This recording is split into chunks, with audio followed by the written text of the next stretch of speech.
A Wandsman in the court of the hanged king. I write to you, dearest reader, from a certain bibliothecal nexus. I have bartered with the shades and expect my latest travelogue to, piece by piece, reach the infinite worlds. They know of the dark corners, the secret places and Janus doors in which to deliver my folios. I bleed words and have obliterated myself upon these pages for your entertainment and enlightenment. I remember the rich aroma of decaying flowers as it struggled against the sharp metallic scent for supremacy, neither lingering odor able to disperse the other. Clutched within my talons was a flesh-bound grimoire, the ill-tempered tome biting my hand at its first opportunity. I felt acquainted with its contents as of having finished reading but moments before, and returned the spiteful book to its shelf. In retrospect, I am unable to recall a single word of it. There developed an itch about my left eye. Instinctively, trying to soothe the irritation with a scratch, my talon slid across a polished surface. A porcelain mask, seemingly irremovable, disguised my features. I caught in frustration, the grievous itch beyond reach. A tall and conical entity wagged diverse appendages and trumpeted a shush. The firmical firmamum firm was right to be bothered, as I was, after all, within a library. Bowing my head apologetically, I took my leave of the aptly named Athenaeum of Severed Tongues, eager to explore. I arrived at the Hall of Mercurial Virtue with anomalous speed, unaware what occurred between the here and there. Such was the nature of Alagadda, the restraints of time and space being a mere suggestion, not law. Even as an experienced wanderer, I too succumbed to the city's dreamlike malaise. The Hall of Mercurial Virtue blurred the line between beautiful and grotesque. Pilgrims and emperors, gods and monsters, entities from all possible realities playing their role in the eternal masquerade. Driven by ambition as black as the stars above, most sought a boon from the hanged king itself. My talons clicked together, my mind overstimulated by the grand chamber and its curious inhabitants. A decadent display of insidious glamour, Alagadda was hardly the dismal realm initially anticipated. A moniker such as the Hanged King conjured forth images of death and decay, desolation and despair, not revelry. My eyes contained 16 spectral receptors, and yet I only observed red, white, black, and yellow. The color scheme was unexpectedly limited. Stranger still was the persistent taste of purple, near hidden beneath the reek of lust sweat and sweet meats. I tried to ignore the perplexing glare of anarchy and watched from a corner, relatively speaking, Alagadda being the epitome of non-Euclidean architecture. Certain observations are simply too salacious for me to put to writing. However, when considering the infinite orgy, one may simply allow their imagination to run wild. Whatever you could possibly conceive, you'll find it within the Hall of Mercurial Virtue. Suffice to say, expect to see a diverse array of shame organs, usually entangled with other shame organs, which brings me to my first observation. A flesh shaper of Adatum, their pale mask asymmetric, fondled a blood vestal of the Deva with one hand and a tentacle, the two whispering terrible secrets into each other's ears. Their auras revealed a history intertwined, their copulation practically incestuous from my perspective. My revulsion gland nearly full, I sought something more palatable to my senses. A centaurial dreamsmith of the Oneiroi bargained with the deathless merchant of London, the one closest to real having the apparent upper hand. The merchant spat legal jargon, nasally articulating his terms of agreement. I detected no past or future for the dreamsmith, though an ephemeral existence is challenging to read. In contrast, the merchant cast a long shadow where dead souls accumulated and pointed accusatory fingers. A trio of godlings, entities so often thought to be in opposition, mocked their mortal faithful, their barbed tongues spitting venom and condescension. The three consisted of a horned tyrant of Panthus, a bedlam sprite of Xenalzochthesy, and a hierarch cherub of Eldonai. Betwixt the godlings resided an altar, carved with symbols that twisted and blurred and seethed. A chitinous servitor delivered a hatchling to the shrine as one might deliver a meal. With dagger raised, the retainer chanted words that escaped translation. I averted my gaze, unwilling to watch their mortal strike. I heard the blade enter the flesh and the spill of blood.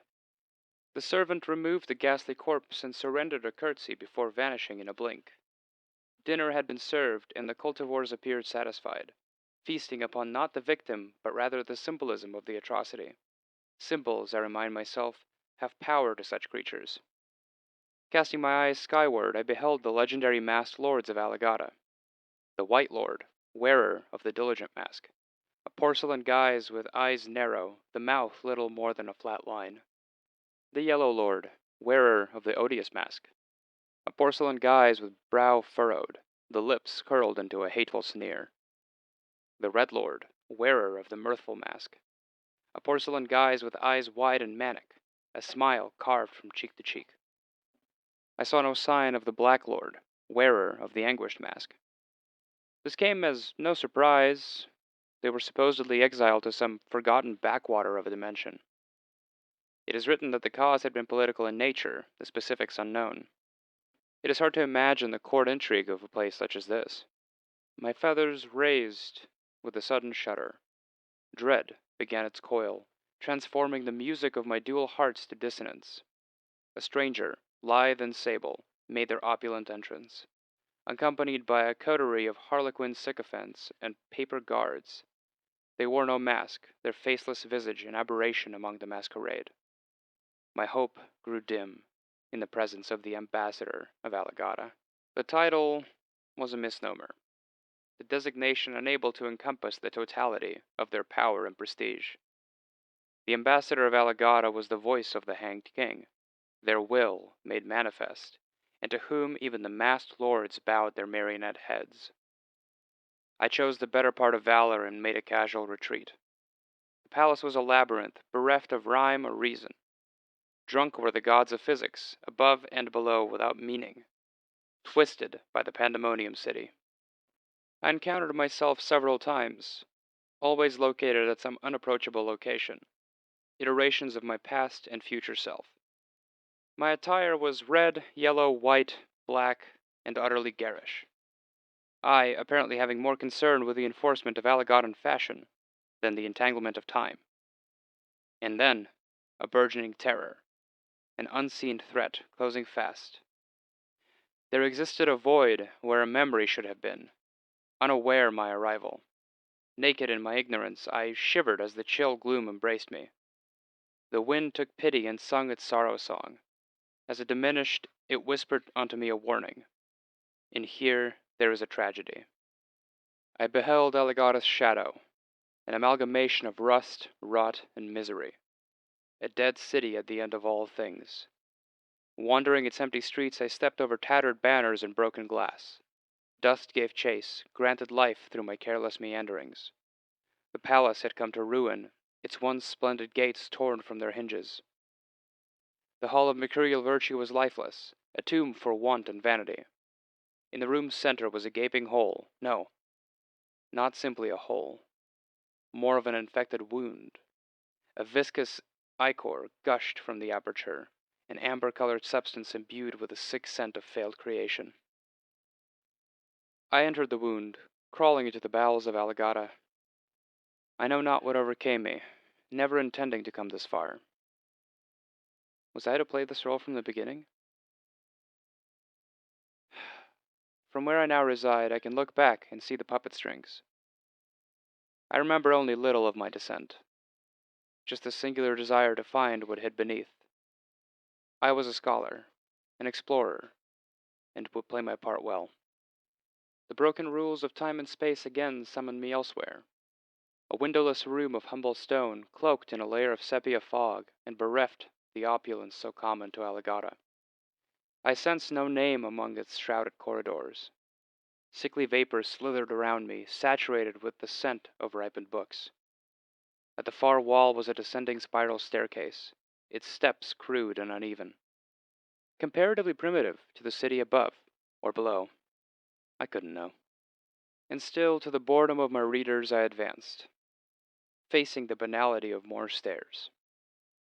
I felt as if I was the fabled Xithias, retainer of the fungal crown, who quested through the slough of 3,000,000 inconveniences.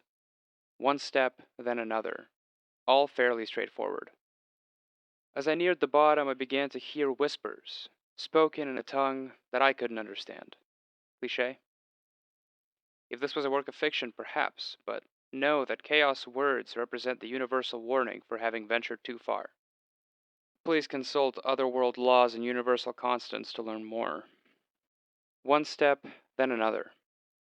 As I felt my soul burst into flames, immolating the ego and casting the psychic aftermath into the wind as cinders. Around and around my fragments twirled, pulled by gravity of something incalculably vast. I was as thought, a fugitive sentiment before an ancient intelligence. Here among the dreaming dead, I am ash, embers, and burning feathers, drifting through the firmament. Carried by wind as if my wings were not vestigial, to land I am anchored by murderous gravity. I am reformed, only to be torn apart, again and again, every trace recycled reminders of who I used to be. I became blood on the hands of criminals. I became the noose around my own throat. From death I am become one step closer to real. From within the center of chaos, my fragments fell to the vibrations of a great scream, a living emanation of mad anguish. Matter and form grew enamored and gathered around the existential wound. Neither sacred or profane, the hanged king took shape, the shards of my ego becoming one with the walls of its throne room and dungeon. The veiled entity, asphyxiated by a noose of thorns, writhed upon its throne, bound in place by shackles, hooks, and spears. There, unmoved by the cosmic scream, stood the ambassador of Alagadda. Although dwarfed by the hanged king, the two were of a similar countenance, a resemblance not shared with denizens of their kingdom. The hanged king lunged at its tormentor, more primal than regal, their faces a mere breath apart. The ambassador, callous and calm, lifted the veil with an ebon hand. Instead of a face, I beheld a visage of nihility, a god-shaped hole. All was void. First came a familiar aroma, a hint of vanilla, a drop of citrus, with a fixative of mold and mustiness. I opened my eyes and saw a lantern aglow with spectral fire, shelves overflowing with tomes both eldritch and mundane.